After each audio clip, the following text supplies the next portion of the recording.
One of our legendary heroes would be David Crockett, and one of his favorite places to hunt is now named Big Cypress Tree State Park. Come along with us as we dive into the history as recorded of David Crockett's life on the map and signage in the park. All aboard the Kentucky Tennessee Living Time Machine.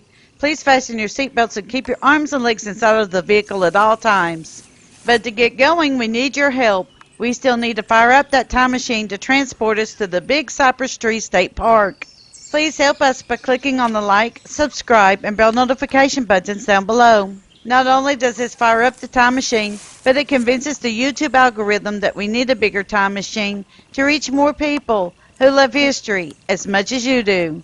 Now, back to our story. Davy Crockett and the Obion River Country. The place where you stand was as remote and dangerously wild as one could imagine. Between December 1811 and January 1812, the entire region was ripped apart by a series of the most violent and powerful earthquakes to ever hit North American continent. We know it today as the New Madrid earthquakes, and its destructive forces created one of the most haunting and surreal landscapes in the Mississippi River. A full decade later, frontiersman and state representative David Crockett and his family moved to the land of the Shakes. The land of the Shakes, I love it. And he soon solidified his status as legendary bear hunter. Crockett's first cabin, originally part of Weakley County, was located less than 6 miles from Big Cypress Tree State Park, near Rutherford Fork of the Obion River. His home was crude and isolated, and he wrote about it in his 1834 narrative. Quote, I selected a spot when I got there where I determined to settle, and the nearest house to it was 7 miles. The next nearest was 15, and so on to 20. It was a complete wilderness and full of Indians who were hunting. Game was plenty of almost every kind, which suited me exactly, as I was always fond of hunting, unquote.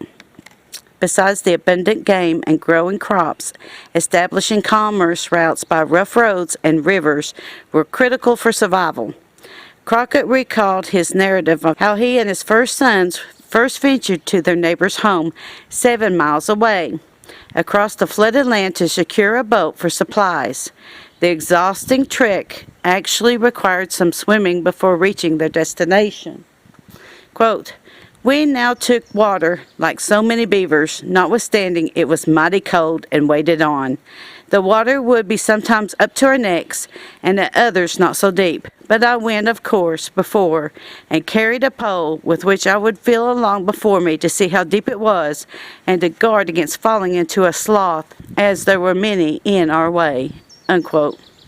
13 miles south is McLemore's Bluff, near modern-day Christmasville, the exact spot where Crockett would travel upstream to pick up supplies before returning downstream from where he came. Often working with other settlers, he provided game for both his family and the crews he worked with. In his narrative, he describes how forests and river bottoms were teeming with life, especially deer, elk, and bear. One occasion, a number of deer came within reach of this deadly aim. Quote, I took a blizzard at one of them, and up he tumbled. The other ran off a few jumps and stopped, and stood there till I loaded again and fired at him. I'd knocked his trotters from under him, and then I hung them both up. I pushed on again, and about sunset I saw 3 other bucks. I downed one of them, and the other 2 ran off. I hung this one up also, having now killed several that day, unquote. The Crockett almanacs that began in 1835 often depicted Colonel Crockett's exploits in the wilds of West Tennessee.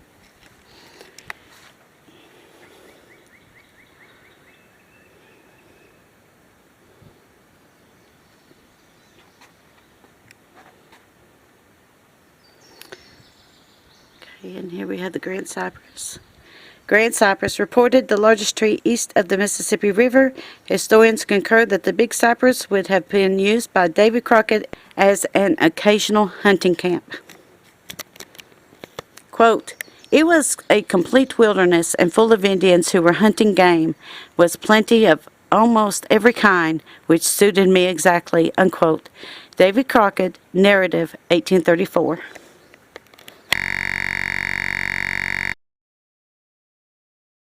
(1786 to 1836). David Crockett, A Tennessee Legacy. Reelfoot Lake, created by New Madrid earthquakes of 1811 to 1812, this became one of Crockett's favorite hunting areas. We have a whole video series on Reelfoot Lake and what happened there. Memphis, circa 1830, site of Crockett's flatboat disaster, 1826. Gone to Texas, Crockett and Company, head for Texas, 1835. Marcus Winchester, first mayor of Memphis, 1826-1829. He financially supported Crockett for Congress. Pioneer, soldier, statesman. The American pioneer, born into grinding poverty within a vast and dangerous American wilderness, David Crockett embodied the epitome of typical frontier pioneer.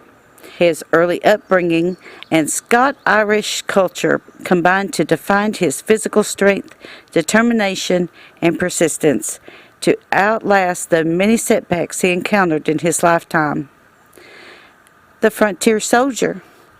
David Crockett, called into military service during the War of 1812, was not unlike his father's duty 43 years earlier in the American Revolution. Upon hearing that hostile atrocities would reach his home on Beans Creek, David enlisted for 2 terms of service and fought in several hard-pitched battles in Alabama, including Tallahassee and Talladega. Statesman. The gentleman from the cane. Despite being known as famous bear hunter, David Crockett invested most 40% of his life in public service. His career began in 1817 as Justice of the Peace, then moved on to the Colonel of the 57th Militia, state representative, and finally as a U.S. State's Congressman, where he served for 3 terms. His primary focus was to help squatters acquire land at affordable prices. He bitterly opposed President Andrew Jackson's policies, especially his Indian removal bill, which later cost Crockett his political career. In the 49 years that David Crockett called Tennessee his home, he migrated from one end of the volunteer state to the other, from his birthplace near Limestone on the banks of the Nolichucky River to his last home in present-day Rutherford, Gibson County. The Crockett story weaves and twists across East, Middle, and West Tennessee for 5 decades. In November of 1835, he exited his native home for Texas and eventual martyrdom at the Alamo. Tennessee State Parks, Crockett-related sites. Number 1, Davy Crockett Birthplace State Park, Limestone. Born here on August 17, 1786. Number 2, Sycamore Shoals State Park, Elizabethton. John Crockett, David's father, assembled here with other patriots to fight British Tories at Kings Mountain. Number 3, Warriors Path State Park, Kingsport. David took this route as an indentured servant 1798 and runaway 1799 and returned home through this site in 1802. Number 4, Cumberland Mountain State Park, Crossville. David, his wife Polly, and 2 sons migrated to Middle Tennessee through the Cumberland Plateau here. Number 5, Davy Crockett State Park, Lawrenceburg. David and second wife Elizabeth and 5 children moved here in 1817. Crockett begins career in politics, elected to colonel of militia in 1818. Chickasaw State Park, Chester County. Colonel Crockett campaigned for Congress in the area and rode by this site in 1835 on his way to Texas. Number 7, Big Cypress Tree State Park, Greenfield, one of Crockett's favorite hunting grounds. On the map, Crockett's grandparents killed in Indian attack in 1777, Rogersville. Crockett lived here 10 years from 1796 to 1806 in Morristown. Crockett family moves 5 miles to Lick Creek, 1792, Raytown. Crockett Galbraith mill destroyed by flood, 1793, Cove Creek. David and Polly marry and live here for 5 years. That's Finley Gap. Family moves here to start over from the mill disaster in 1794, Jefferson County. Crockett and his family settle here 1813, Beans Creek. First home in Middle Tennessee, 1811, Mulberry Creek. Murfreesboro, the state capital of Tennessee until 1826. Davy Crockett gave his first stump speech here in 1821 while campaigning for state representative, Gordon's Ferry. Nashville became state capital of Tennessee in 1826. Davy Crockett's first rifle, Old Betsy. Columbia, home of President James K. Polk. The Natchez Trace connected the Mississippi and the Cumberland rivers. Crockett often ventured 40 miles or more from home to get supplies and the latest information. Jackson. Alamo survivor Susanna Dickerson left from here for Texas with her husband Elmeron in 1831. Crockett attempted to get a canal built here. Randolph.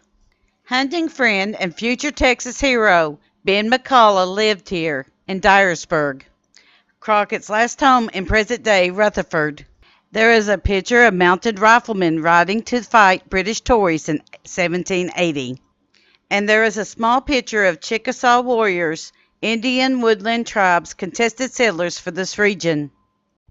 We at Kentucky Tennessee Living would like to thank you for watching our visit to the Big Cypress Tree State Park. Don't forget to hit that like button, as the more likes we receive, the more likely the YouTube algorithm is to suggest our videos to other viewers. Also, to receive notice when we upload a new video, be sure to subscribe and click the bell notification button. We thank you for continuing to support Kentucky Tennessee Living as we are discovering the beauty that lies within our national, state, and interstate park systems.